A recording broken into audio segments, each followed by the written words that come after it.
ბატონი გიორგი ჩხავთიშვილი, რომელიც აქ არის წარმოდგენილი. მინდა მადლობა გადავუხადო, რომელიც პირადად მე გამომიცხადეს.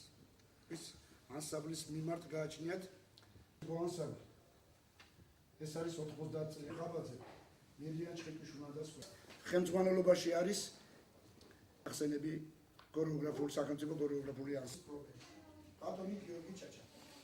ასევე არიან მოსამზადებელი სტუდიები, მოსამზადებელი. კიდევ ერთხელ მოუწოდებ მათ, რომ დაბრუნდნენ სარეპეტიციო დარბაზში. სახელმწიფო დაწესებულებაში ვალდებულია ყველა საქართველოს შრომის კოდექსი დაიცვას. შინაგანა წესი ანსამბლის და ის ხელშეკრულება, რომელიც არის გაფორმებული დამსაქმებელსა და დასაქმებულს შორის. მე რომ თემურ ქორიძე დამხვედრო და შემეძლო, მასთან საერთო ენა გამომენახა.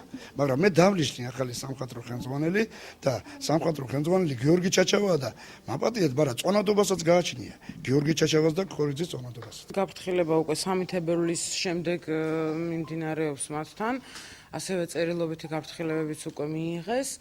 ჩვენ როგორც დასაქმებულსა და დამსაქმებულს შორის დავა როგორც ასეთი შრომითი ურთიერთობის არ არსებობს, იმიტომ რომ არ დარღვეულა მათი არც ერთი უფლება. აქედან გამომდინარე მათი ხელშეკრულების უხეში დარღვევისათვის, შინაგანა წესის დარღვევისათვის გამოყენებული იქნება შრომის ხელშეკრულების შრომის კოდექსის ზომები. ჩვენ რეპეტიციებზე ყოველდღე ცხადდებით, უბრალოდ სოლიდარობას უცხადებთ ბატონ თემურ ქორიძეს და ჩვენ კანონმდებლობით კიდევ ვიმეორებ კიდევ ერთხელ გვაქვს უფლება რომ გავიფიცოთ გაფიცვის რეჟიმში ვიყოთ. ჩვენ ხვალ მივდივართ პარლამენტში, ვითხოვთ პარლამენტის თავმჯდომარესთან შეხვედრას, ასევე დეპუტატებთან და ვითხოვთ რომ დაგვიბრუნენ ბატონი თემურ ქორიძე თავის თანამდებობაზე.